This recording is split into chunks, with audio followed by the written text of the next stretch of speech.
ശത്രുക്കൾക്കെതിരായ missile ആക്രമണങ്ങൾ വരും ദിവസങ്ങളിൽ ഘട്ടം ഘട്ടമായി വർദ്ധിപ്പിക്കുമെന്നാണ് ഇപ്പോൾ ഇറാന്റെ ഇസ്ലാമിക് റവല്യൂഷണറി ഗാർഡ് കോർപ്സ് ഔദ്യോഗികമായി അറിയിച്ചിരിക്കുന്നത്. പശ്ചിമേഷ്യയിൽ നിന്ന് ഇന്ന് കേൾക്കുന്നത് കേവലം ആയുധങ്ങളുടെ ശബ്ദമല്ല, ദശാബ്ദങ്ങളായി തുടരുന്ന അനീതിക്കെതിരായ ഒരു ജനതയുടെയും അവരുടെ പ്രതിരോധ സേനയുടെയും ശക്തമായ ചെറുത്തുനിൽപ്പാണെന്നും ഇറാൻ വ്യക്തമാക്കുന്നു. അതിനാൽ പ്രത്യാക്രമണത്തിന്റെ തോത് ഘട്ടം ഘട്ടമായി വർദ്ധിപ്പിക്കുമെന്നാണ് അവർ പറയുന്നത്. വിശദമായി നോക്കാം. സ്വാഗതം ഇൻഡെപ്തിലേക്ക്.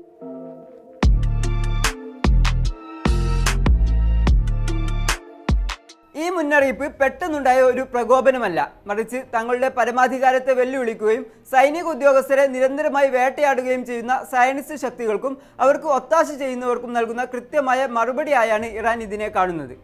മിസൈൽ ഓപ്പറേഷനുകൾ ഒറ്റയടിക്ക് അവസാനിക്കുന്ന ഒന്നല്ല. ശത്രുവിന്റെ പ്രതിരോധ കവചങ്ങളെ തളർത്തുന്ന രീതിയിൽ വളരെ ആസൂത്രിതമായാണ് ഇറാൻ ഇത് വിഭാവനം ചെയ്തിരിക്കുന്നത്. ആക്രമണങ്ങളുടെ തീവ്രത നിശ്ചിത സമയക്രമം അനുസരിച്ച് വർദ്ധിപ്പിക്കുക വഴി ശത്രുവിന്റെ യുദ്ധതന്ത്രങ്ങളെ അസ്ഥിരപ്പെടുത്താനാണ് അവർ ലക്ഷ്യമിടുന്നത്. ഇറാന്റെ ആയുധപ്പുരകൾ കേവലം പ്രദർശനത്തിനുള്ളതല്ലെന്ന് ലോകം തിരിച്ചറിയേണ്ട സമയമാണിതെന്ന് ഇറാൻ ഭരണകൂടം വ്യക്തമാക്കുന്നു. ഇതുവരെ ഇറാൻ കാത്തുസൂക്ഷിച്ച സംയമനത്തെ തങ്ങളുടെ ബലഹീനതയായി ശത്രുക്കൾ തെറ്റിദ്ധരിച്ചു.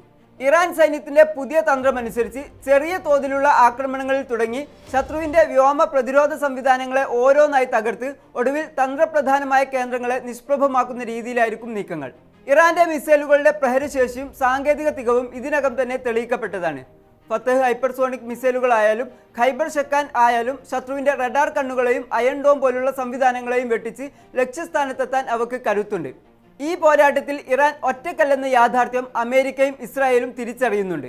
മേഖലയിലെ ആക്സിസ് ഓഫ് റെസിസ്റ്റൻസ് അഥവാ പ്രതിരോധത്തിന്റെ അച്ചുതണ്ട് എന്ന് വിളിക്കപ്പെടുന്ന ഇറാന്റെ സഖ്യശക്തികൾ ലബനൻ മുതൽ യമൻ വരെ ഒരേ ലക്ഷ്യത്തിലേക്ക് വിരൽ ചൂണ്ടി നിൽക്കുകയാണ്. ഘട്ടം ഘട്ടമായി ആക്രമണം വർദ്ധിപ്പിക്കുക എന്ന തന്ത്രത്തിലൂടെ ശത്രുവിന്റെ സാമ്പത്തിക സൈനിക ശേഷിയെ തകർക്കുകയാണ് ഇറാൻ. ഓരോ മിസൈൽ പ്രതിരോധത്തിനും ശത്രുവിന് കോടിക്കണക്കിന് ഡോളറുകൾ ചിലവാക്കേണ്ടി വരുമ്പോൾ അത് അവരെ തളർത്തുമെന്ന് ഉറപ്പാണ്.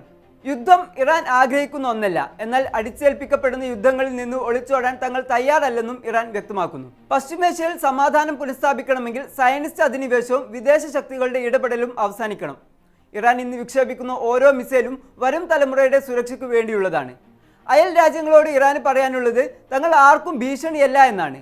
എന്നാൽ തങ്ങളുടെ മണ്ണിൽ തൊടാൻ വരുന്നവർക്ക് മടക്കയാത്രയുണ്ടാകില്ലെന്നും അവർ മുന്നറിയിപ്പ് നൽകുന്നു. അത്യാധുനിക പ്രതിരോധ സംവിധാനങ്ങളെക്കുറിച്ച് ശത്രുക്കൾ അവകാശവാദങ്ങൾ ഉന്നയിക്കുന്നുണ്ടെങ്കിലും തുടർച്ചയായ മിസൈൽ ആക്രമണങ്ങൾക്ക് മുന്നിൽ അവർക്ക് പിടിച്ചു നിൽക്കാനാവില്ല. ഒടുവിൽ തങ്ങളുടെ പിഴവുകൾ തിരുത്താനും മേഖലയിലെ രക്തച്ചൊരിച്ചിൽ അവസാനിപ്പിക്കാനും അവർ നിർബന്ധിതരാകും. നീതിയുടെയും പ്രതിരോധത്തിന്റെയും ഈ പാത ലക്ഷ്യം കാണുന്നതുവരെ തുടരുമെന്നും ഇത് കേവലം ഒരു മുന്നറിയിപ്പല്ല, മറിച്ച് ഔദ്യോഗിക പ്രതിരോധ നയത്തിന്റെ ഭാഗമായി നടപ്പിലാക്കാൻ പോകുന്ന യാഥാർത്ഥ്യമാണെന്നും ഇറാൻ അടിവരയിടുന്നു.